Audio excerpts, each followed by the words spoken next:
Bismillahirrahmanirrahim. Assalamualaikum warahmatullahi wabarakatuh. Innal hamdalillah nahmaduhu wa nasta'inuhu wa nastaghfiruh wa na'udzu billahi min shururi anfusina wa min sayyiati a'malina. Man yahdihillahu fala mudilla lahu wa man yudlil fala hadiya lahu. Asyhadu an la ilaha illallah wahdahu la syarika lah wa asyhadu anna Muhammadan abduhu wa rasuluh alladzi la nabiyya ba'dahu. Amin.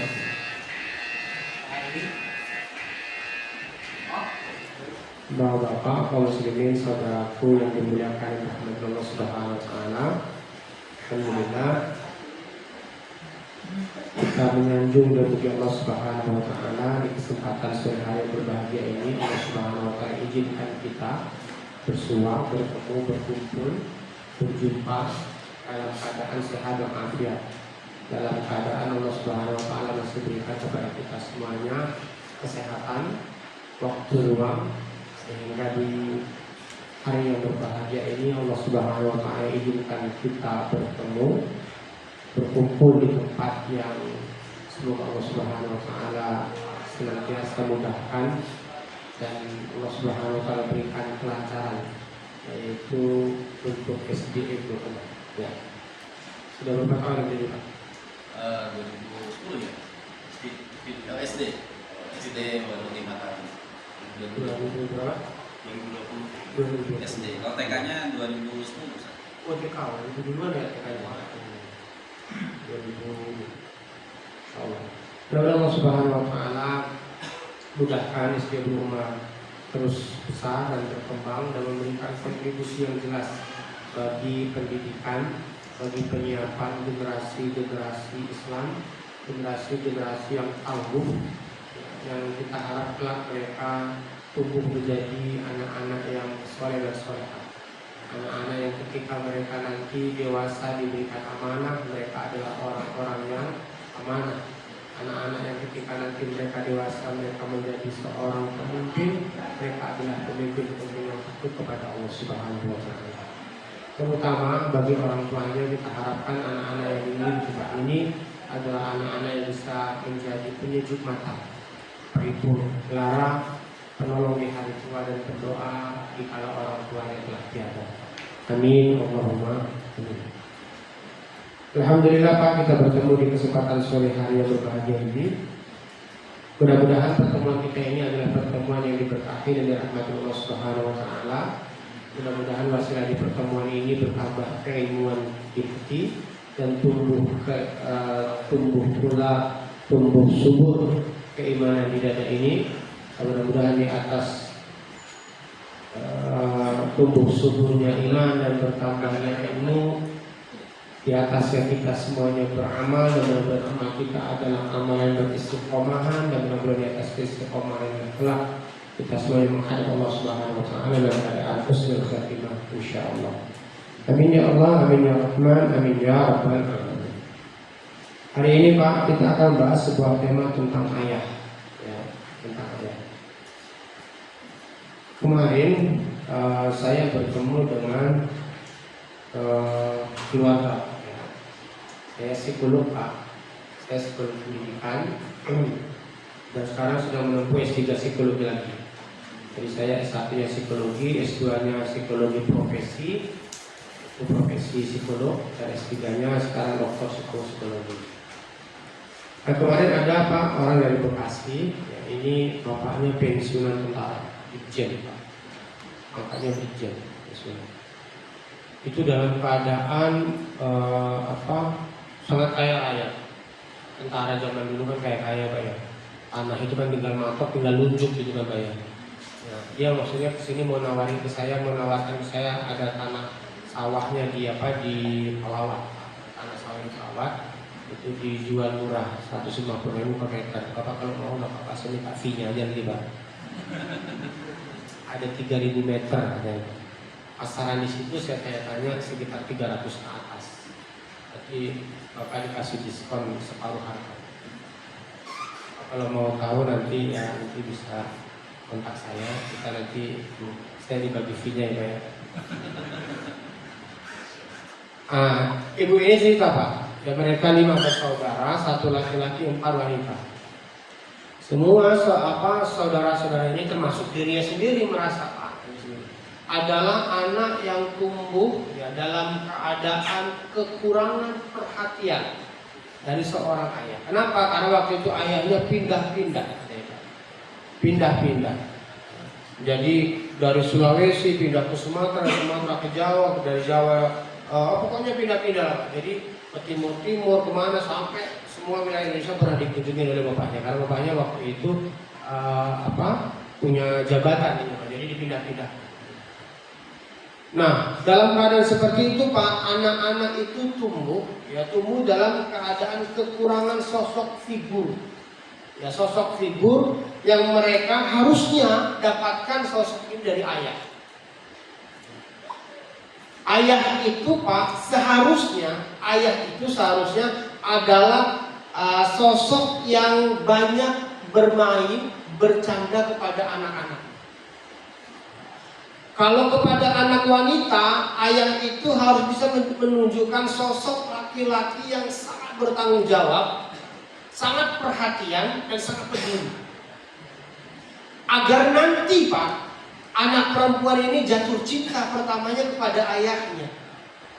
Sehingga nanti ketika mereka di luar sana, banyak laki yang membujuk, yang merayu, mereka tidak akan tergoda Pak.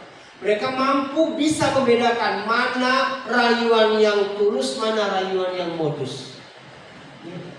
Rayuan yang tulus mereka sudah dapatkan, cinta yang tulus mereka dapatkan dari bapaknya. Jadi mereka tidak butuh cinta-cinta gombal, cinta-cinta palsu. Tidak butuh mereka. Dan mereka tahu, bisa membedakan karena insting mereka akan berkata, ini mah modus, ini mah cinta palsu, perhatian palsu. Mereka bisa membedakan. Nah, tapi nanti kalau ada sosok anak wanita yang kekurangan perhatian, kasih sayang dari ayahnya, maka mereka adalah anak-anak yang merindukan perhatian. Makanya nanti kalau ada laki-laki yang merayu, yang memperhatikan lebih kepada mereka, mereka gampang tertipu. Mereka gampang terbujuk, mereka gampang tertipu. Ya, kenapa Pak? Karena mereka nggak bisa membedakan. Mereka nggak punya daya beda. Mereka punya kemampuan untuk membedakan mana rayuan yang tulus, mana perhatian yang modus. Mereka nggak bisa. Akhirnya jatuhlah mereka dari satu pelukan laki-laki ke pelukan laki-laki yang lain. Dan akhirnya mereka menjadi wanita-wanita yang hanya menjadi permainan dari laki-laki itu. Nah, ini lagi cerita Pak, bagaimana mereka kekurangan kasih sayang, kekurangan sosok ayah, kurang perhatian. Jadi mereka itu merasa hidup memiliki ayah tapi tidak bisa bagaimana menunjukkan cinta dan perhatiannya kepada ayah. Nggak bisa. Bapaknya hidup sendirian di rumah. Jadi ini bapaknya di Bekasi besar Pak, bapaknya besar, ya. Tapi anaknya ya, tinggal di rumah sono, dua tinggal di Sulawesi, satu tinggal di Bandung. Padahal ini anak-anaknya ini kalau tinggal sama bapaknya itu bisa. Jadi anaknya itu merasa gimana gitu Pak. Bapaknya pun merasa risih. Ya, ada anaknya di situ. Saya pikir wah bahaya ya. Makanya hari ini kita bahas tentang ayah Pak. Ya. Saya ingin jelaskan kepada Bapak, ayah itu bukan hanya karena Anda, bukan hanya karena Bapak sudah punya anak lalu dipanggil abi, ayah, papa, bukan. Bukan hanya seperti itu. Ayah itu adalah sosok yang pertama Pak, dia punya tanggung jawab. Yang kedua Pak, dia punya kewajiban. Dia punya tanggung jawab, dia punya kewajiban. Dan yang ketiga paling penting Pak, dia harus menjadi sosok yang bisa diteladan. Sosok yang harus bisa diteladan. Sehingga nanti ketika dia punya anak laki-laki bisa berkata, aku ingin seperti ayahku. Kalau dia seorang wanita, dia bisa berkata, aku ingin punya sosok suami seperti ayah. Berarti kalau ada anak perempuan bapak ngomong, bapak tanya, nah nanti kalau mau punya suami seperti apa? Aku mau punya suami seperti ayah. Berarti bapak sosok yang sangat menginspirasi. Berarti bapak dianggap sosok suami yang ideal. Berarti bapak dianggap sosok suami yang begitu full perhatian, kasih sayang, sehingga bapak cocok, sangat layak untuk diidolakan. Ya. Apa yang punya anak perempuan, tanya nanti anak bapak. Nah nanti kalau kamu nikah mau punya suami kayak siapa? Kalau dia bilang kayak bapak, berarti bapak sudah berhasil seorang ayah. Kalau dia bilang kayak siapa ya? Kayak bapak itu, Pak, dia baik banget sama anaknya Pak. Berarti bapak gagal itu. Asli gagal bapak. Dia malah mengidolakan bapaknya orang. Kayak bapak itu loh Pak, masih dia mau baik banget kok, perhatian banget kalau pakai jalan-jalan sama anaknya ini aja diiniin gitu. Nanti bapak kebalikannya, bapak bukan sosok suami yang layak buat mereka. Kalau punya anak laki-laki, dan ditanya anak laki-laki bapak, nah kamu nanti kalau sudah besar ingin menjadi sosok laki-laki seperti apa nak? Kalau dia bilang seperti bapak, berarti bapak menjadi ayah yang sangat diidolakan, menjadi suami yang sangat dibanggakan. Aku ingin seperti ayah. Nah, untuk sampai ke tahap seperti itu Pak, nah ini yang harus kita lakukan. Bapak harus menjadi ayah yang tangguh. Ayah yang tangguh. Jadi bapak harus menjadi ayah yang menginspirasi. Bapak harus bisa menjadi ayah yang memotivasi. Bapak harus bisa menjadi sosok ayah yang menggerakkan. Bapak harus menjadi sosok ayah yang dirindukan. Kehadirannya sangat membanggakan, kepergiannya dirindukan, ketidakhadirannya sesuatu yang sangat dinantikan. Bapak harus bisa seperti itu. Dan Ramadan momentum kita Pak untuk menjadi sosok ayah yang menginspirasi. Sosok ayah yang menginspirasi. Sosok ayah yang menginspirasi. Dengan apa Pak? Dengan ibadah-ibadah yang bisa kita tunjukkan kepada anak kita, yang bisa kita biasakan, yang bisa kita ajarkan, yang bisa kita ajar. Siap ya Pak ya, menjadi sosok ayah yang tangguh. Siap ya Pak ya? Harus siap. Islam itu Pak sangat perhatian, ya sangat dengan sosok ayah. Karena sebetulnya ayah inilah yang menjadi penyiap generasi. Pak, penelitian sekarang menyatakan ternyata ayah itu yang menjadi sosok yang menjadi penyiap inspirasi, penyiap generasi. Kenapa Pak? Ayo, siapa yang tahu jawabannya? Kenapa Pak? Kenapa ayah itu, sosok di balik layar sang penyiap generasi sesungguhnya? Kenapa Pak? Pak, bahagia tidaknya anak Bapak itu berawal dari bahagia tidaknya istri Bapak. Soalnya Pak ya, Pak, bahagia tidaknya anak Bapak itu berawal dari bahagia tidaknya istri Bapak. Jadi kalau istri Bapak bahagia dengan apa? Dengan cinta Bapak, perhatian Bapak, kepedulian Bapak, dan semua dari sosok yang harus dimiliki oleh seorang suami yang ideal. Kapan-kapan kita bahas Pak, suami yang ideal itu gimana ya Pak ya? Pak, kebahagiaan istri Bapak ini akan vibrasi Pak, akan memberikan vibrasi akan memberikan getaran kepada siapa? Kepada anak-anak Bapak. Anak-anak Bapak pun akan menjadi anak-anak yang ceria, yang bahagia, yang semua berawal dari kebahagiaan istri Bapak. Makanya kalau saya Pak, saya punya murid 400 Pak, 500 lah sama TK. TK itu 100, SD itu 400. Itu Pak, itu Pak. Saya kalau ada anak yang murung saya sudah tahu. Kalau ada orang tua yang ngomong ini anaknya ada guru yang ngomong ini anaknya kurang semangat, saya langsung tahu Pak. Dari mana benang merahnya, dari mana benang putihnya, saya langsung tahu Pak. Ada anak yang ceria, tahu-tahu anaknya itu kok jadi anak yang pemurung. Anak usaha sudah tahu Pak. Ini pasti ada masalah di rumahnya, entah bapak ibunya yang diem-dieman atau berantem di hadapan anaknya, sehingga itu memberikan getaran kepada si anak-anak menjadi pemurung.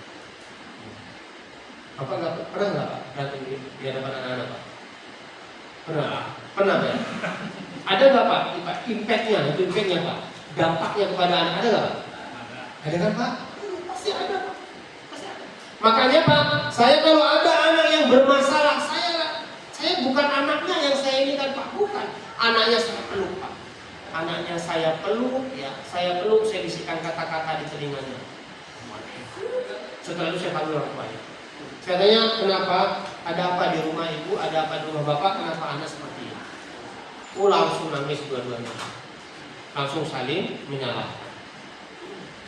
Akhirnya kesempatan kita untuk mendamaikan. Ya kan? Percaya saya Pak. Pokoknya kalau bapak ada apa-apa, bapak nggak berantem di hadapan anak-anak bapak, nggak berantem. Tapi diem-dieman Pak, itu anakku bisa merasa Pak. Ayahku dan ibuku sepertinya ada something ini, gitu ya. Tapi ada sesuatu ini. Walau anak itu nggak ngomong Pak, dia nggak ngomong Pak, dia diem Pak, dia diem. Tapi dalam diemnya, ya, sebetulnya kita seorang itu sudah ngerti kok ada perubahan ya dari anak. Makanya Bapak hati-hati, jangan berantem di hadapan anak-anak. Bapak lagi ribut dan sama istri seperti apapun ributnya Pak, tunjukkan kemesraan, kehangatan, keharmonisan ketika di hadapan anak-anak. Ya harus bisa lah berpura-pura, hebat ya, berpura-pura. Nanti ketika anak sudah pergi baru. Itu tadi mau ini ya, pura-pura ya, jangan-jangan serius. Iya gitu ya. Iya. Ya Pak ya. Tuh, makanya sekarang kita akan bahas Pak, sosok ayah yang tangguh. Ya Pak ya, saya tangguh. Pak, dalam Islam Pak, Allah Subhanahu wa taala memberikan tanggung jawab yang besar kepada seorang ayah. Coba Pak lihat di surah At-Tahrim Pak. Ayat yang ke-6 Allah Subhanahu wa taala berfirman, "A'udzubillahi minasyaitonir rajim. Ya ayyuhalladzina amanu qu anfusakum wa ahlikum nar. Waquduhan nasu wal hijarah." Firman Allah Subhanahu wa taala, "Ya ayyuhalladzina amanu, wahai kalian hamba-hambaku yang beriman." Allah seru, Allah panggil hamba-hambanya yang beriman Pak. Ya, hamba-hamba yang beriman, tidak hamba-hambanya yang Islam, bukan hamba-hambanya yang Muslim. Kenapa kira-kira Pak? Kenapa Pak? Karena yang sudah beriman pasti sudah Muslim. Yang Muslim belum tentu beriman. Ini Pak. Nah, sahabat yang mulia Abdullah bin Mas'ud radhiyallahu anhu berkata, sahabat Abdullah bin Mas'ud radhiyallahu anhu berkata, Pak, berkata begini. Idza tadayantum bil iman, apabila kalian dipanggil, apabila kalian diseru dengan panggilan keimanan, fasma' far'a, maka dengarlah, perhatikanlah, fokus, konsentrasi, fokuskan perhatian kalian, bukan telinga kalian. Kenapa? Karena mungkin akan ada amrun yu'maru bih, karena mungkin akan ada perintah yang hendak Allah Subhanahu wa taala perintahkan kepada kalian, ya. Au nahyun yanha anhu, atau ada larangan yang Allah Subhanahu wa taala hendak larang kepada kalian. Itu Pak. Sekarang kita dipanggil nih Pak, dipanggil oleh Allah orang-orang yang beriman. Berarti akan ada perintah atau akan ada larangan. Ada perintah yang akan diperintahkan atau akan ada larangan yang kita akan dilarang. Coba sekarang kita lihat apa ayatnya Pak. Kata Allah, Ku anfusakum, jagalah. Ku ini Pak kata perintah buat laki-laki. Kalau buat perempuannya apa Pak? Ayo siapa yang pernah belajar nahu? Sorot. Apa? Kalau satunya itu ti gitu Pak. Ti. Nah itu. Jagalah, duhai kamu seorang laki-laki. Ti. Ku ini untuk jamak, ya jamak laki-laki. Kalau jamak perempuannya apa Pak? Apa? Kalau buat perempuan? Hah? Apa? Kunna. Nah ini Pak kata Allah, berarti laki-laki. Wahai kalian hamba-hamba beriman, jagalah anfusakum, diri kalian. Nah berarti diri kita dulu Pak. Nah, makanya kata Allah Pak, ya ibda binafsik, dahulukanlah diri kalian, ya kan Pak ya? Iya. Fakiru syekh mayukti, orang yang nggak punya apa-apa nggak bisa memberi, kan Pak ya? Iya, maka dahulukan diri kalian. Kata Allah, anfusakum, jagalah diri kalian. Berarti kita harus yang pertama dan yang paling utama menyelamatkan diri sendiri. Itu ibda binafsi, dahulukan diri kalian, kata Rasulullah. Lalu kata Allah Subhanahu wa taala, wa ahlikum, dan keluarga kalian. Keluarga itu Pak yang paling terkecil, ayah, istri, anak-anak itu keluarga paling kecil. Keluarga paling kecil. Nanti baru lebih besarnya lagi, baru nanti Pak ada paman, bibi, semuanya Pak ya. Ya semuanya lah. Baru keluarga besar, kakek, nenek, nah itu baru keluarga besar. Nah, berarti yang pertama kata Allah, lindungi diri kalian dan keluarga kalian. Yang paling kecil ya kita bicara keluarga kita dulu. Baru setelah kita melebar ke orang tua kita, kakek kita, paman bibi kita, sepupu kita dan sebagainya. Nah, dari api neraka kata Allah, dari api neraka. Berarti ayat ini Pak menjelaskan dan menerangkan kepada kita bagaimana ayah itu punya tanggung jawab. Bapak-bapak hari ini yang menjadi seorang ayah itu punya tanggung jawab. Bapak punya kewajiban. Kewajiban Bapak apa? Yang pertama untuk diri Bapak, harus selamat dari neraka. Yang kedua, Bapak punya tanggung jawab. Untuk apa? Menyelamatkan keluarga Bapak. Bapak punya kewajiban dan tanggung jawab. Menjaga keluarga dari kebinasaan. Kebinasaan dunia dan akhirat. Kebinasaan dunia dan akhirat. Akhirat berupa api neraka. Dengan cara apa? Nah, dengan cara apa Pak? Sahabat Ali bin Abi Thalib radhiyallahu anhu ketika menafsirkan ayat ini, kata beliau itu apa? Bitarbiyah, dengan pendidikan. Dengan pendidikan. Berarti agar kita bisa menyelamatkan anak kita, istri kita dari neraka, dari kebinasaan dunia, dari kesengsaraan akhirat dengan pendidikan. Berarti Bapak harus menjadi orang yang paling giat belajar. Bapak harus paling giat belajar, Pak. Tidak mencukupkan apa yang sudah Bapak terima.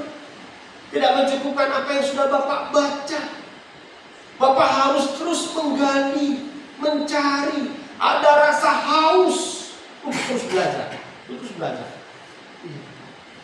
Jangan pernah mencukupkan dengan apa yang sudah ada.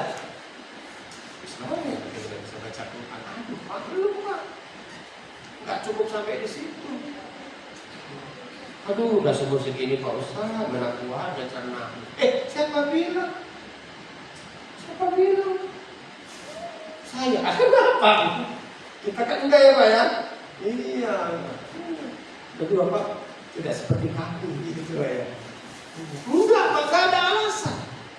Usia bukan penghalang, kesibukan bukan alasan untuk tidak belajar, untuk tidak terus belajar. Ya Pak ya? Jangan jadikan itu alasan. Alasannya umum, alasannya sibuk, kerja, capek. Aduh, itu mah klasik Pak. Ya semua juga orang alasannya itu. Sekali-kali alasannya kenapa Pak tidak belajar? Itu tadi ada 1 miliar uang 5 menit, sibuk ngitung itu malu Pak. Amazing kan Pak ya? Iya, alasannya masuk logika. Saya terima alasan itu Pak. 1 miliar ngitungnya berapa ya Pak ya? Lama itu Pak. Lama gak Pak? Lama itu Pak. 1 miliar itu 1.000 juta loh Pak. 1.000 juta itu, 1 juta itu kalau 100 ribuan 10 lembar. Kalau 50 ribuan 20 lembar. Coba Pak, 1.000 juta. Lama. Jadi kalau cuma alasan Bapak capek kerja, umur udah tua, itu klasik. Alasannya bukan basi lagi Pak itu Pak. Itu udah nasi yang dijemur tuh ya Pak. Enggak dijemur-jemur ya Pak. Enggak, alasannya enggak Pak. Alasannya ya, bukan lagi karena itu. Ya. Sakit pun kita Pak, kalau masih mampu kita berjalan melangkahkan kaki. Hadirin Pak, majelis ilmu itu Pak. Syekh Mukbir rahimahullah berkata seperti ini Pak. Carilah kesembuhan kalian dalam mengajar dan belajar. Jadi kalau di rumah sakit apa pusing sedikit Pak, batuk-batuk, datang aja belajar Pak. Iya. Cari kesembuhan. Mungkin dengan diajak berpikir syaratnya yang tadi ini kan langsung tegang kan Pak, hilang pusingnya Pak ya. Iya. Tambah pusing kalau saya. Tambah pusing tambah gitu. Aja Pak ya. Jadi kita punya kewajiban Pak. Bapak punya kewajiban, Bapak punya tanggung jawab untuk membersamai anak-anak Bapak. Ya. Tumbuh besar dewasa menjadi anak-anak yang cinta Allah, cinta Rasulnya, anak-anak yang mengerti apa kewajibannya, apa haknya, anak-anak yang tahu untuk apa dia hadir di dunia. Itu semua dari kita Pak, dari kita, dari kita. Anak-anak yang punya skala prioritas Pak, anak-anak yang punya visi, anak-anak yang punya orientasi. Orientasi. Coba sekarang saya tanya sama Bapak, orientasi kita di dunia ini apa Pak? Kalau Bapak nggak tahu, ya wajar anak kita juga gelap dia Pak, ngeblank dia Pak, nggak tahu dia apa orientasi kita. Apa orientasi kita Pak? Ayo Pak, coba Pak. Apa Pak? Apa Pak? Apa? Masuk surga. Iya Pak. Masuk surga Pak. Kata Allah begini pada surah Al-Maidah Pak, ayat 145. Faman zuhziha 'anil nari wa udkhilal jannah faqad faz. Wa mal hayatud dunya illa mata'ul ghurur. Coba apa kata Allah Pak? Ya. Faman zuhziha 'anil nar wa udkhilal jannah faqad faz. Siapa yang Allah Subhanahu wa taala selamatkan dari ketergelinciran, masuk ke dalam neraka dan dia masuk ke dalam surga, faqad faz, maka itulah sukses yang sebenarnya. Maka itu yang dinamakan keberhasilan yang sesungguhnya. Kenapa Pak? Wa mal hayatud dunya illa mata'ul ghurur. Karena kehidupan dunia ini tidak lain hanyalah perhiasan yang menipu, kesenangan yang melalaikan Pak. Itu hakikat kehidupan dunia Pak. Itu ke dunia. Makanya Bapak lihat di surah Al-Qasas Pak ayat 77, apa kata Allah Pak? Wabtaghi fima ataakallahu darul akhirah wa la tansa nasibaka minad dunya. Itu Pak. Allah katakan wabtaghi, kejar kata Allah, raih. Ya raih, berlomba. Ya. Apa yang telah Allah Subhanahu siapkan untuk kalian dari berbagai macam kebahagiaan di negeri akhirat. Dari berbagai macam kenikmatan di negeri akhirat, kenikmatan lahir dan batin telah Allah siapkan Pak di akhirat Pak. Cari itu, kejar itu kata Allah. Tapi kata Allah walakan sana sih bakal minat dunia. Tapi jangan lupakan bagianmu dari dunia ini. Artinya kita tidak boleh lupa dengan apa yang hari ini ada di dunia. Apa itu Pak? Ya kehidupan kita. Kenapa?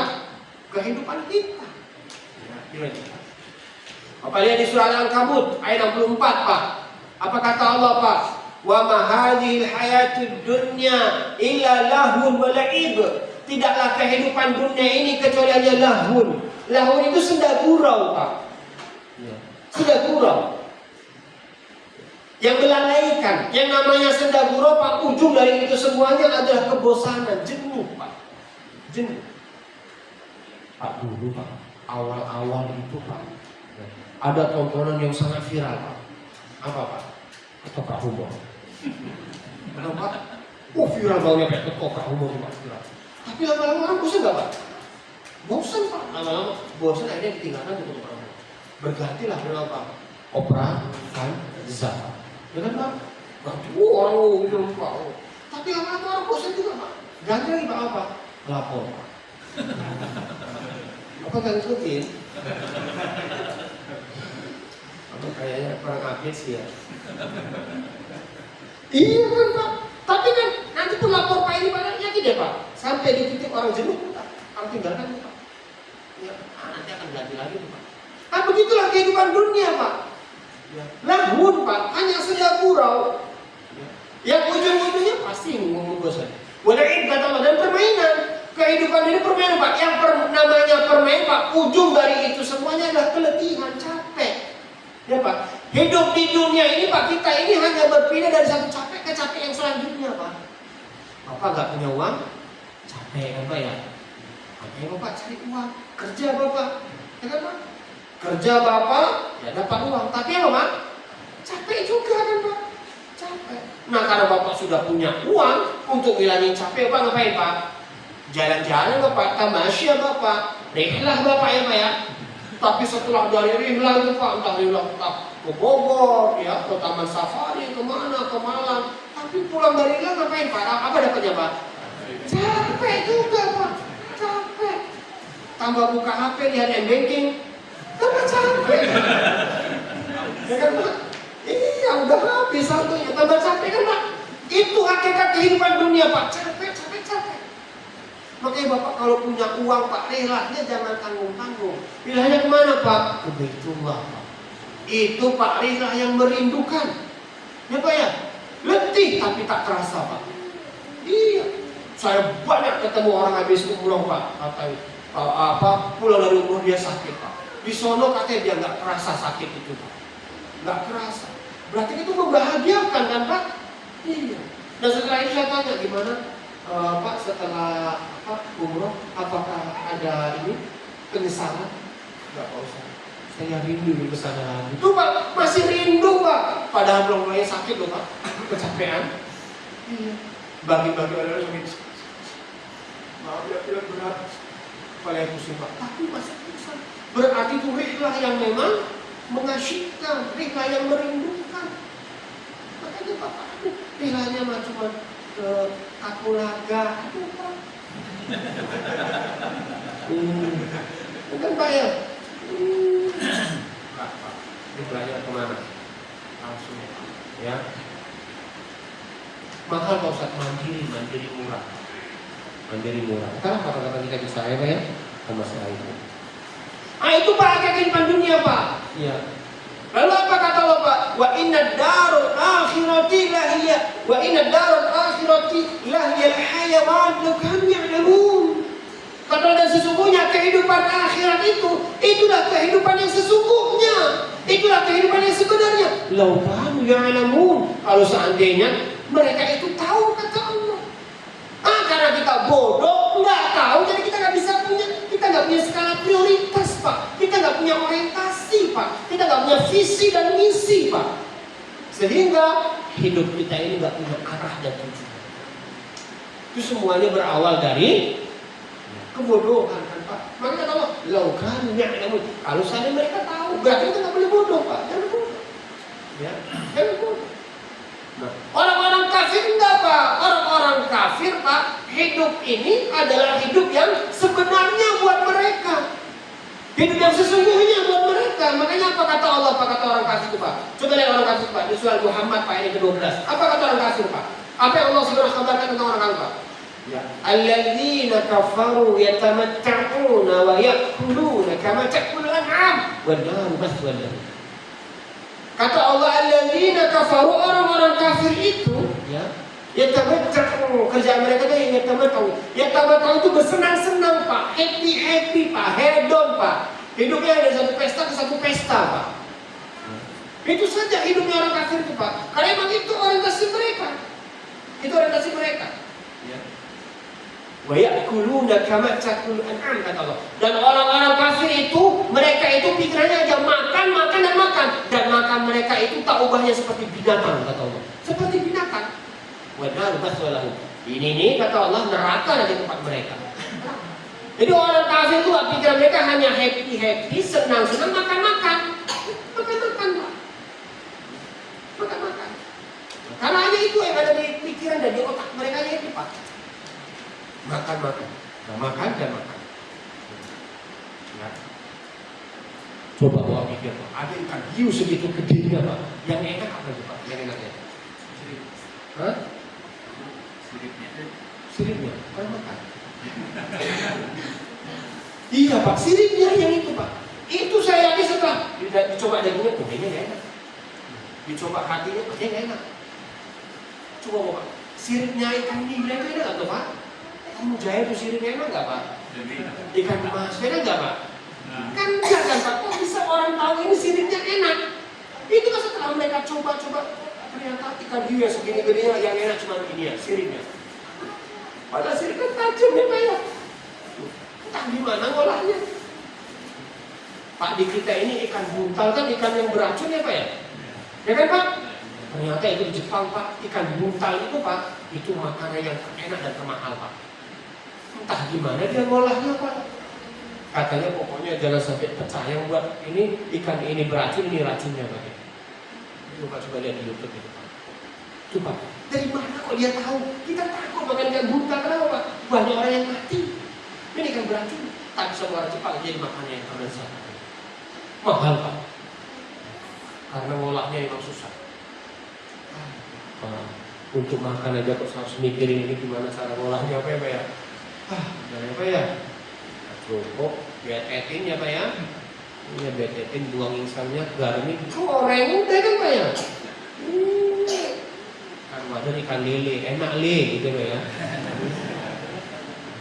Ya kan Pak? Kenapa kita dukung musuh? Kenapa Pak? Karena emang itu orientasinya orang kafir Pak. Ya senang-senang makan-makan. Makanya Rasul menyatakan Pak, ad-dunya sijnul mu'min wal jannatu lil kafir. Dunia ini penjara untuk orang yang beriman dan surga bagi orang-orang kafir. Kok kita banyak bicara dunia? Pak, kita mau ngomong ayat nih tadi Pak. Ayah Pak ya. Jadi ayah itu punya tanggung jawab Pak. Punya tanggung jawab Bapak itu punya tanggung jawab, punya kewajiban. Berarti Bapak harus rajin belajar. Di sini ada majelis ilmunya nggak Pak? Ada pelajaran apa aja Pak? Bahasa Arab. Bahasa Arab biasanya banyak anak mutadir itu Pak. Iya, bunuh tanpa berita. Iya. 100 yang belajar Pak. Pertama pendaftaran 100 Pak. Ya. Tapi nanti dia Pak garis pilih siapa? Paling 2-3 orang. Itu pun karena sungkan sama ustadznya. Gak ada yang hadir. Walah, ada yang hadir gitu ya. Sungkan sama ustadznya. Ya kan Pak? Belajar tahsinnya apa? Ya Pak. Bapak harus belajar. Pak, saya pernah ditanya sama teman saya Pak. Kamu kok kuliah lagi sih? Pak, saya bukannya kuliah Pak, saya banyak belajar. Saya belajar hipnotis Pak. Saya belajar hipnotis. Saya juga belajar konseling. Ya banyak saya ini Pak. Trip apa saya Pak? Les-lesan lah gitu Pak ya. Saya juga banyak saya ikutin Pak. Dan saya kuliah sampai itu kenapa orang bilang kenapa kok kuliah lagi, belajar lagi, ikut ini ikut seminar ini, ikut pelatihan ini, kenapa? Saya jawabnya singkat Pak. Saya ingin menginspirasi anak-anak. Saya nggak perlu ngomong nanti Pak sama anak saya. Saya nggak perlu ngomong. Yang dia tahu bapaknya yang sudah tua, yang sudah berumur, yang sudah beruban, ternyata masih tetap semangat belajar. Iya Pak. Dan saya nggak perlu ngomong sama dia belajar, nggak perlu. Saya tunjukkan, saya ngambil buku, saya nulis, saya buka internet, saya buka jurnal. Agar kelak aku bisa berkata kepada anakku, bapak yang udah tuanya sekolah, belajar terus nak. Kenapa kamu? Ya. Jadi kalau bapak nanti misalkan Pak habis maghrib ngomong, nak, bapak mau belajar apa? Belajar nahwu shoroh. Nahwu shoroh Pak, itu susah loh Pak. Itu kata-kata yang 1000 kali orang ucapkan. Kalau bapak itu menaklukkannya. Begitu ya Pak ya. Masya Allah, belajar Bapak dalam keadaan ketidakpahaman, dalam keadaan ketidakmengertian. Ngerti? Pokoknya nggak ngerti, nggak apa-apa Pak. Allah itu Allah nilai proses apa hasil sih Pak? Hah? Hasil ya Pak ya? Yang Allah nilai proses apa hasil Pak? Proses Pak. Hasil itu bagian Allah Pak, bagian Allah. Nah kita hanya proses, belajar terus. Ya. Tunjukkan kepada anak kita semangat belajar itu tidak terhalang dengan usia. Tunjukkan kepada anak kita semangat belajar itu tidak terhalang dengan kesibukan. Buktikan Pak, agar anak-anak itu terinspirasi Pak. Tapi Bapak harus siap berlelah. Ya. Dan berikutnya Pak, hadis Rasulullah SAW menyatakan Pak, kullukum ra'in wa kullukum mas'ulun an ra'iyatihi. Fal imamu ra'in wa huwa mas'ulun an ra'iyatihi. Wa rajulu ra'in fi ahlihi wa huwa mas'ulun an ra'iyatihi. Rasul menyatakan Pak, kullukum ra'in, setiap kita adalah pemimpin. Setiap kita adalah pemimpin. Wa kullukum mas'ulun an ra'iyatihi. Dan kita akan bertanggung jawab dari kepemimpinan kita. Wa rajulu wa huwa ra'in fi ahli. Dan seorang laki-laki itu dia adalah pemimpin di keluarganya. Pak, nanti Bapak bisa mendapatkan dosa jariah. Dari apa? Dari kemaksiatan, ya dari kemaksiatan yang dilakukan oleh istri atau anak-anak Bapak. Karena apa? Karena dua hal Pak. Pembiaran atau pembiasaan. Pak, Bapak bisa dapat dosa jariah dari istri Bapak atau dari anak-anak Bapak. Atas apa Pak? Atas dua hal Pak. Atas pembiaran atau atas pembiasaan. Atas pembiaran kemaksiatan yang mereka lakukan. Bapak tidak tegur itu istri Bapak. Keluar cuma dasteran, nggak pakai jilbab. Bapak nggak tegur. Jadi Bapak biarkan kan Pak? Bapak biarkan. Dan Bapak tidak perintahkan anak-anak perempuan Bapak untuk menutup auratnya. Bahkan Bapak belikan baju yang terbuka auratnya. Berarti Bapak biasakan mereka di atas keterbukaan itu. Maka ini akan menjadi dosa jariah buat Bapak. Dosa atas pembiaran dan pembiasaan. Makanya hati-hati Pak. Makanya kalau ada seorang bapak yang bangga mamerin anaknya yang istrinya yang cantik, anaknya yang seksi, kenapa? Bapak akan diberikan tanggung jawab. Wa huwa mas'ul an ra'iyatihi. Dan laki-laki ini tadi seorang suami tadi akan bertanggung jawab tentang kepemimpinannya. Berarti istri, anak-anak itu di bawah kepemimpinan Bapak. Makanya Bapak menjadi seorang sosok pemimpin. Ya. Yang apa Pak? Yang bertanggung jawab, yang bisa menjadi teladan, pemimpin yang betul-betul bisa diidolakan. Dan itu semuanya harus berawal dari pengetahuan. Bapak harus punya ilmu agar Bapak mengerti. Coba jawab buktikan Pak. Bapak main HP nih Pak, udah azan. Allahu Akbar, Allahu Akbar. Hayya 'alas shalah. Bapak sudah main HP. Bapak sudah Bapak. Sholat deh. Azan tuh. Taruh. Kira-kira ada Bapak ngomong Pak? Hah? Tuh muncul kan dia. Tuh. Ade ini jangan buka kartu Ade.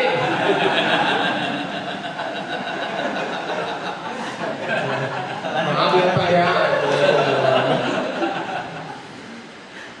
Pak, nggak akan bergerak anak kita Pak. Tapi anak kita main HP Pak. Bapak nggak cukup. Bapak tahu satu cara. Cukup Bapak ke kamar mandi, ambil air wudhu, pakai sarung baju koko. Pakai peci. Ikut dia tuh Pak. Iya Pak. Bapak cukup mendem Pak. Ikut dia Pak. Ikut dia. Adi tunggu. Itu katanya Pak. Diletakkan itu di HP-nya Pak. Tapi kalau Bapak misalkan Bapak udah dah jangan main HP. Jangan main HP udah aja tuh udah berhenti main HP-nya udah. Tengok main HP. Akan berhenti main HP-nya Pak. Kayak gitu Pak. Ya kan Pak? Iya. Karena kita emang harus menjadi sosok yang menginspirasi buat anak kita. Makanya pakai HP. Iya Pak ya.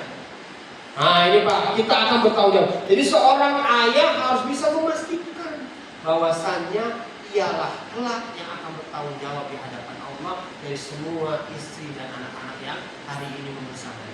Makanya apapun ceritanya Pak, ayah sekarang haruslah menjadi ayah-ayah yang tangguh. Pak, saya pernah di Sulawesi Pak. Di Sulawesi waktu itu saya kerja metik cengkeh Pak. Ini saya tinggal di dua keluarga Pak. Di keluarga yang pertama Pak, ini Pak ya. Saya tinggal di keluarga yang pertama itu Pak. Itu bapaknya itu Pak, ini kan di hutan Pak. Jadi di mana kalau di Sulawesi itu kan masih luas-luas Pak. Jadi ini satu perkampungan tapi di hutan lah gitu Pak.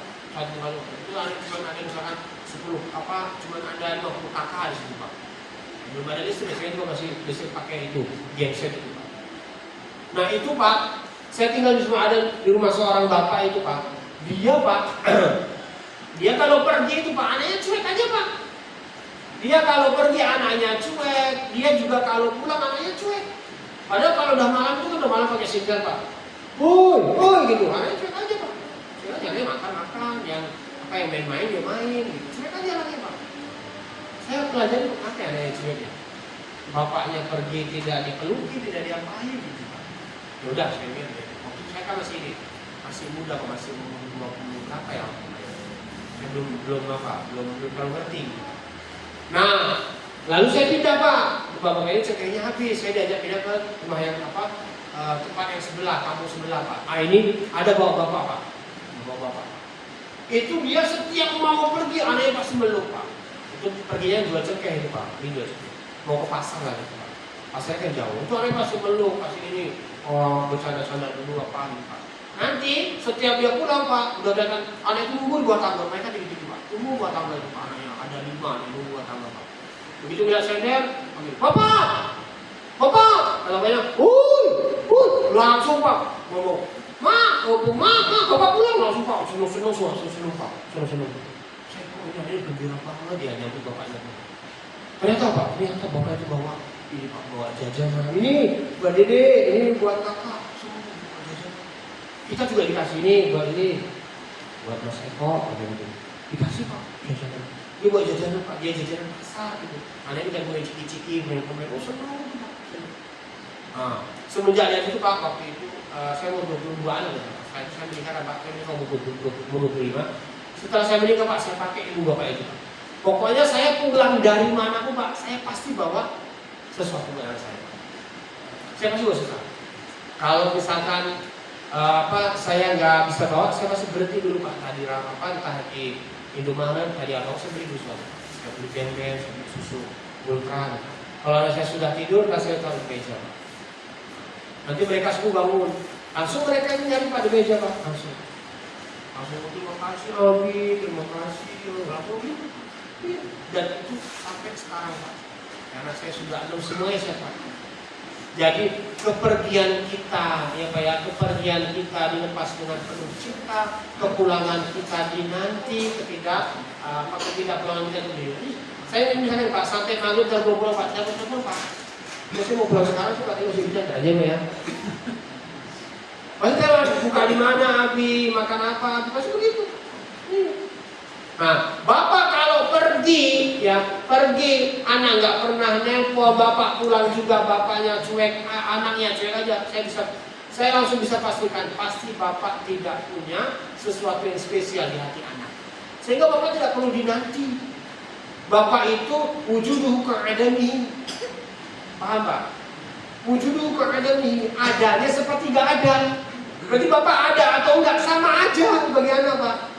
Malah bapak nggak ada, anak senang. Karena kalau ada bapak ngomel terus. Iya bapak ngomel cerewet banget, ngomel terus gitu Pak. Malah bapak nggak ada, anak senang Pak. Nggak cerewet. Karena kalau bapak ada ngalahin ibunya, cerewetnya. Ribut sedikit dimarahin, main sedikit nggak boleh, main keluar di ini suruh pulang. Gitu bapak nggak ada, nggak tahu senang. Mak, bapak udah pulang belum Mak? Belum, alhamdulillah Pak. Kalau ada bapak, disuruh mandi lah, suruh ngaji lah, suruh inilah kan Pak ya. Iya, kalau sebetulnya ada waktu buat ini bermain, ya Pak ya. Nah itu Pak. Nah jadi sekarang Ramadan harus menjadi momentum buat kita semua pembentukan karakter menjadi ayah kami. Bagaimana caranya Pak? Yang pertama Pak, bapak harus mulai sekarang itu Pak memperkuat ikatan dengan Allah. Ya Pak ya. Memperkuat ikatan dengan Allah.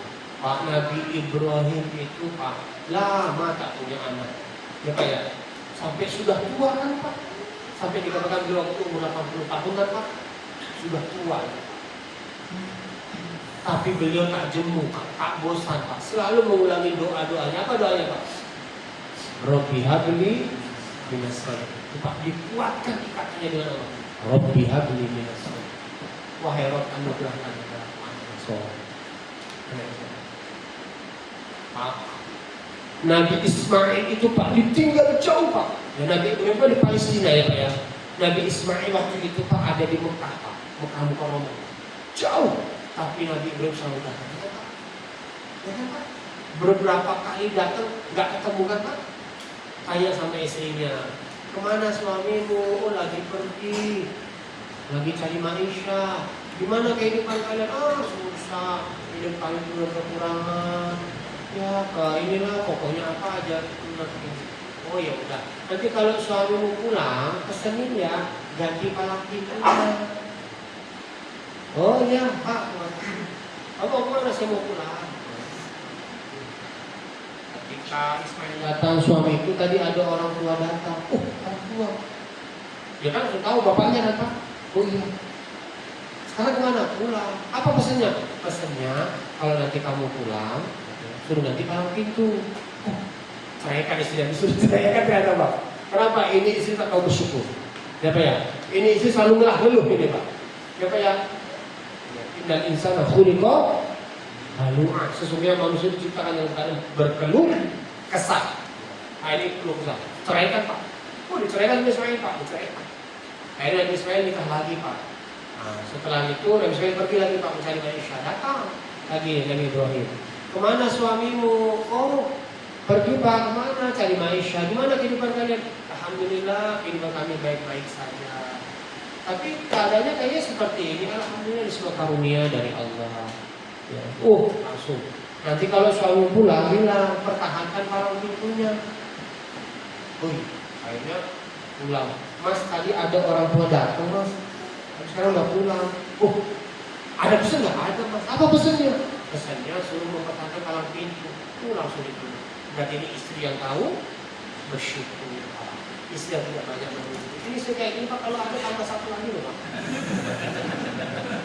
Iya loh Pak, kan lebih banyak bersyukur. Kita kan lebih ini kan Pak ya Pak. Kan la in syakartum lazidannakum ya Pak ya. Seandainya Bapak pandai bersyukur maka ditambah nikmat. Kita pandai bersyukur, istri kita pandai bersyukur, tambah nikmat itu Pak. Ya kan Pak? Kan Bapak makanya gini-gini aja karena kurang bersyukur kan Pak. Hanya bersyukur Pak, biar ditambahin Pak. Nah itu ya Pak ya. Jadi Bapak harus banyak memperkuat hubungan dengan Allah Subhanahu wa Ta'ala. Bapak nanti Pak kalau bisa Bapak lah yang bangunkan anak-anak itu sahur Pak. Nah, sahur. Bukan Bapak yang dibangunin. Pak sahur.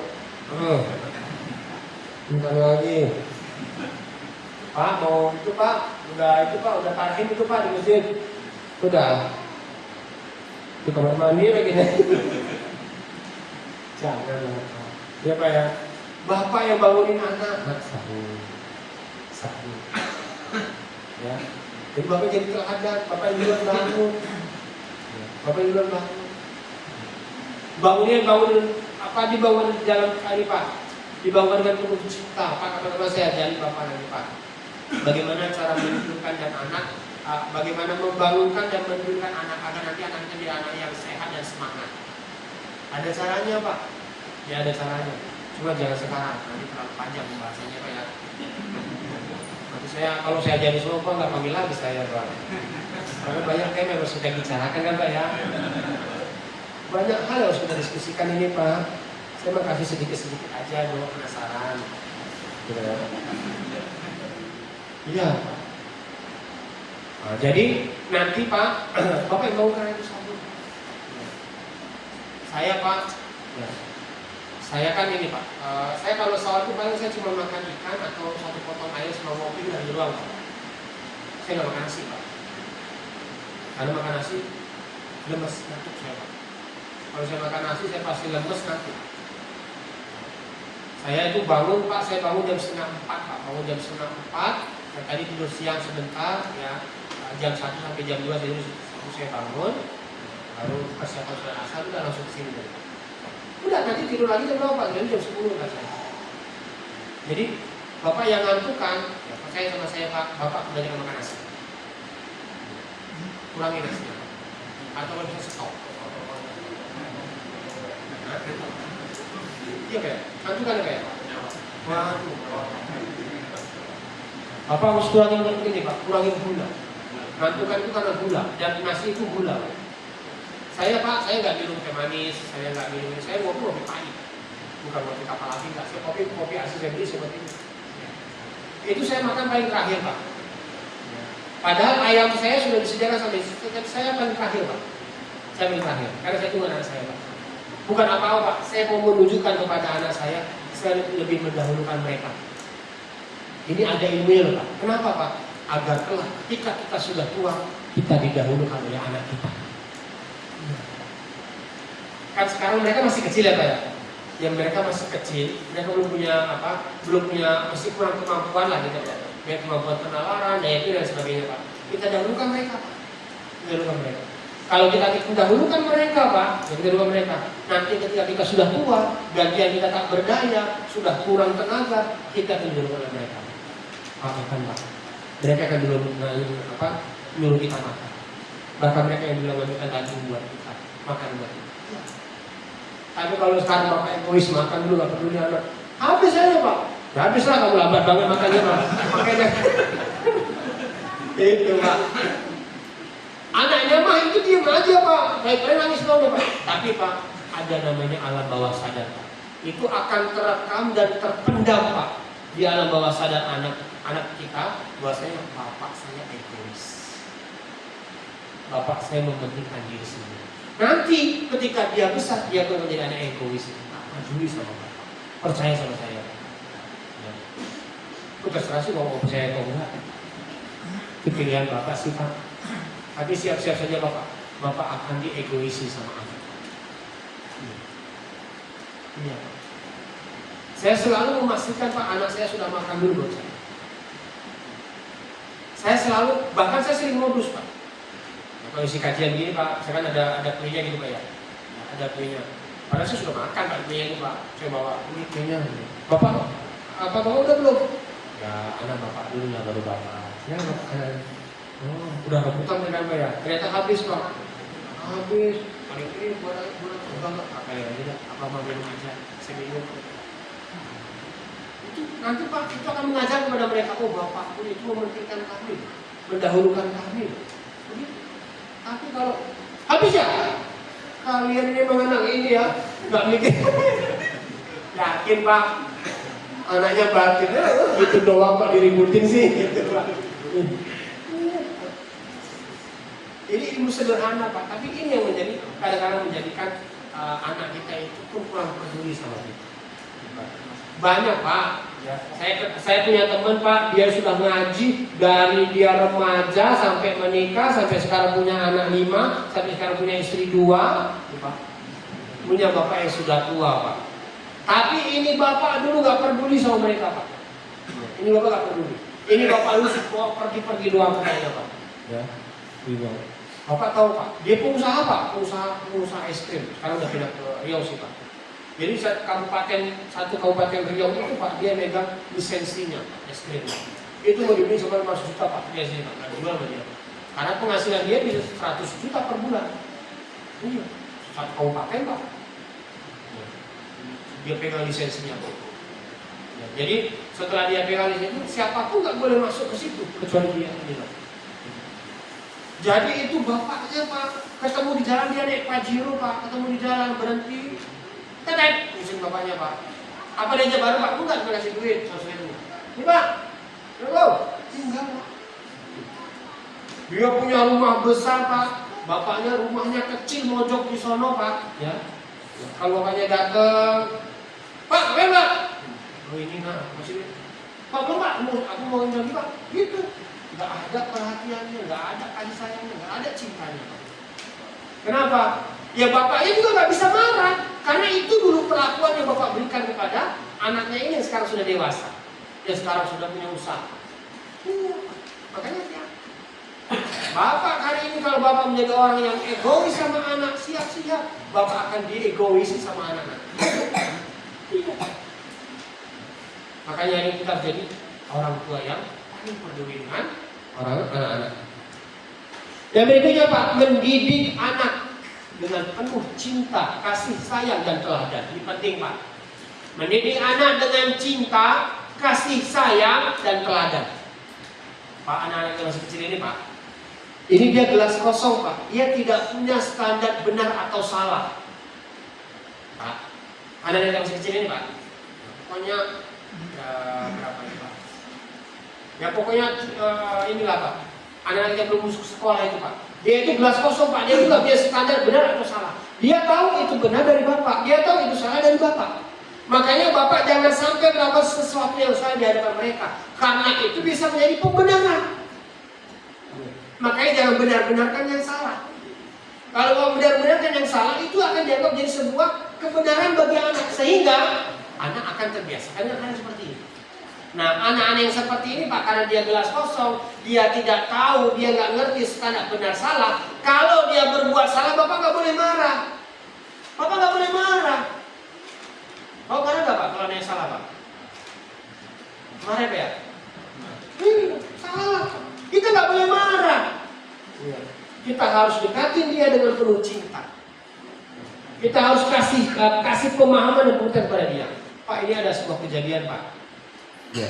Dulu Pak, ini waktu acara makan-makan loh Pak. Ada seorang anak kecil Pak, cekakaran Pak tangannya Pak. Kan makanya dinapan. Tangannya cekakaran Pak. Itu kira-kira kalau anak kita mau kita kata apa Pak? Ini anak nggak tahu sopan santun. Paling nggak Pak, Bapak kenapa paling nggak Pak, anak yang kayak gitu Pak. Nanti pas berbuka ini Pak, ya kita buka di tengah ini Pak ya. Kita muter sebagai Pak, ini ada bukaan tengah. Ada anak yang Pak yang lalu dulu Pak, lalu dulu. Kira-kira Bapak gimana reaksi Bapak? Jujur aja Pak, jangan bisa di antara kita. Gimana kira-kira Pak? Ngamuk ya Pak? Marah ya Pak ya? Iya, kita pasti marah. Lihat Rasulullah SAW.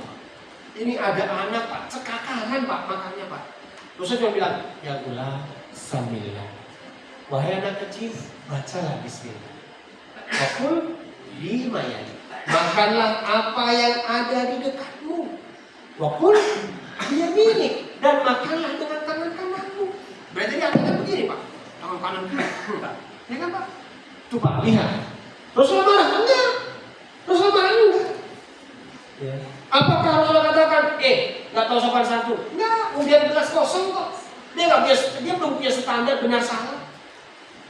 Karena benar itu apa menurut versi mereka. Cekakaran mereka Pak. Kenapa? Ya namanya anak kan tamak Pak. Anak itu sifatnya tamak Pak. Udah makan Pak, udah mundur. Tapi tangannya masih dua Pak. Mundur. Kalau tangannya memang anak itu tamak Pak. Dia begitu, tamak. Dia tidak standarnya sadar apa yang menurut dia itu baik. Tapi lihat Rasulullah Pak menghadapi ini psikologi banget ini Pak. Ya psikologi Pak. Rasul tahu sangat psikologi Pak.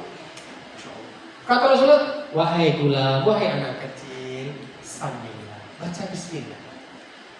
Makan apa yang ada di dekatmu, wakul biyaminik, dan makan dengan tangan kananmu. Rasulullah bilang, Rasulullah nggak berkatakan Pak, jangan makan pakai tangan kiri. Enggak Pak. Rasulullah bilang enggak. Rasulullah cuma bilang makan pakai tangan kanan. Kenapa? Itu yang benar, gitu loh Pak. Itu yang benar. Ya. Biar yang menerjemahkan berarti makan tangan kiri itu salah. Yang benar itu makan baca bismillah, itu yang benar. Berarti nanti dia menerjemahkan Pak. Berarti makan nggak baca bismillah salah.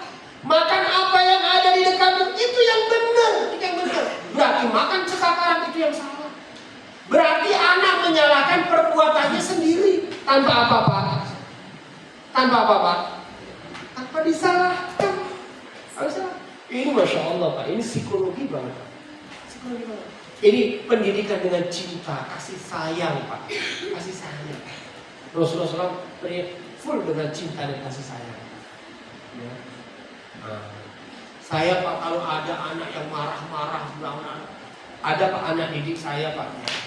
Dia itu mamanya katanya orang tuanya mau konsul Pak, mau konsul sama saya. Ya. Sedikit informasi ya, kalau wali santri konsul itu gratis Pak. Tapi kalau di luar wali santri bertarif Pak. Ini hanya sedikit informasi aja ya Pak ya. Makanya saya nggak berhenti Pak melayani konsul Pak, karena mumpung free gitu Pak ya.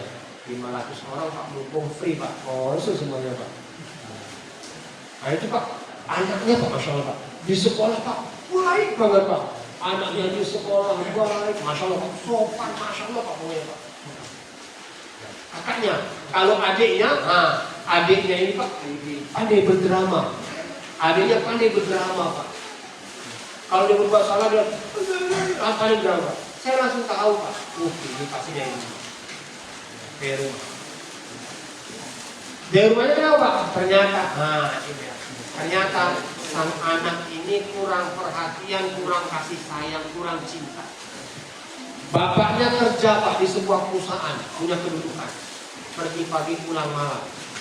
Ya. Ngantar cuma ngantar sekolah doang Pak. Nanti pulangnya sama ini, ada Grab yang jemput.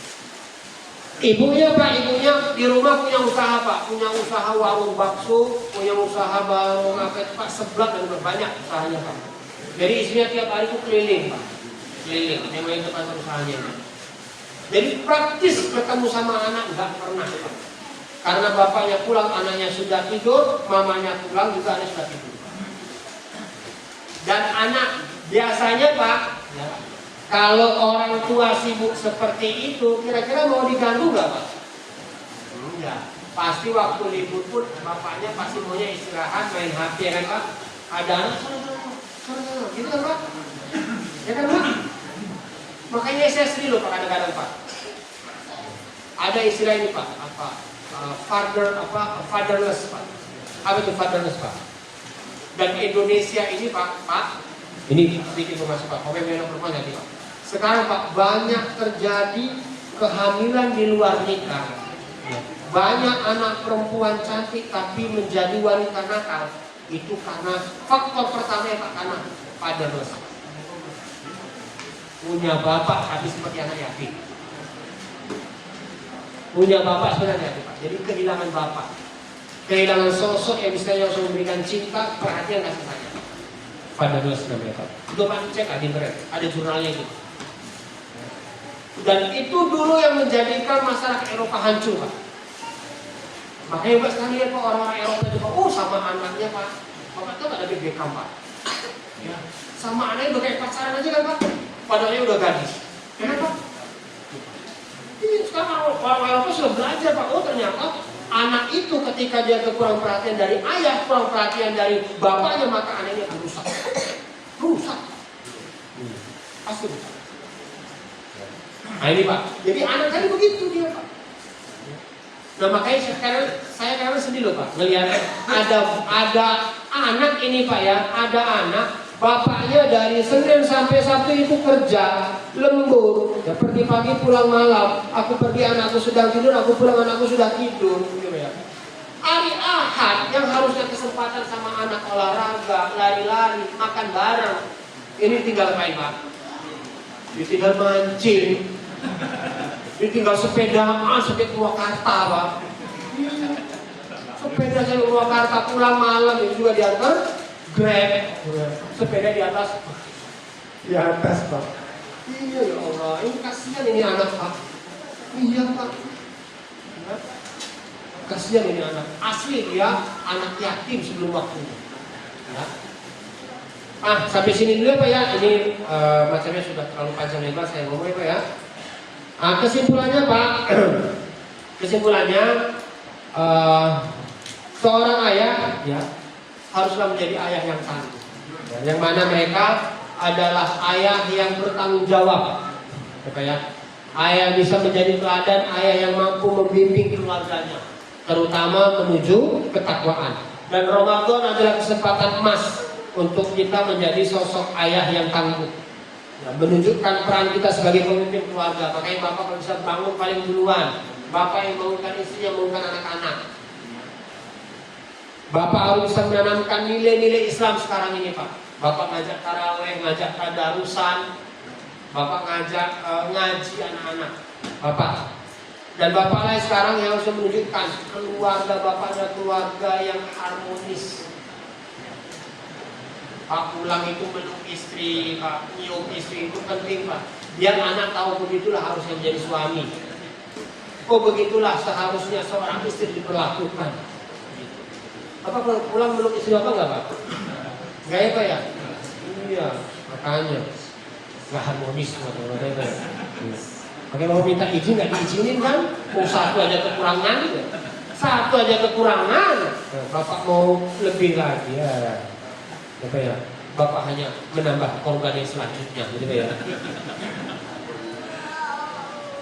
Ini Pak ya, semoga Allah Subhanahu Wa Taala berikan kita kekuatan dan semoga Allah Subhanahu Wa Taala membimbing kita menjadi ayah-ayah yang tangguh, menjadi ayah yang bertanggung jawab, ayah-ayah yang mampu menjadi teladan dan ayah-ayah yang bisa menjadikan keluarga kita keluarga yang utuh dalam keimanan dan ketakwaan. Amin, Allahumma amin. Jadi mungkin Pak yang bisa saya sampaikan selanjutnya mungkin akan jawab. Wassalamualaikum warahmatullahi wabarakatuh.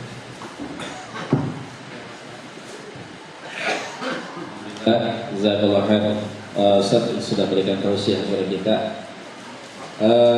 Kita masih punya waktu, insya Allah sampai jam maghrib itu kan jam lewat 6 ya, 6 lewat 6 ya kalau nggak salah ya. Ya, lewat 7. Mungkin ada 1-2 pertanyaan sebelum kita mulai berbuka. Ada yang mau bertanya? Silakan.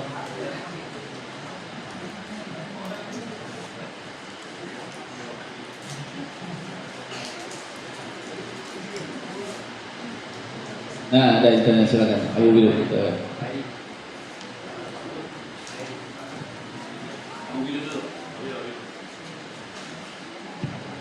Assalamualaikum Ustaz. Saya mau bertanya, kalau dari tadi masa cara mendidik anak yang masih kecil.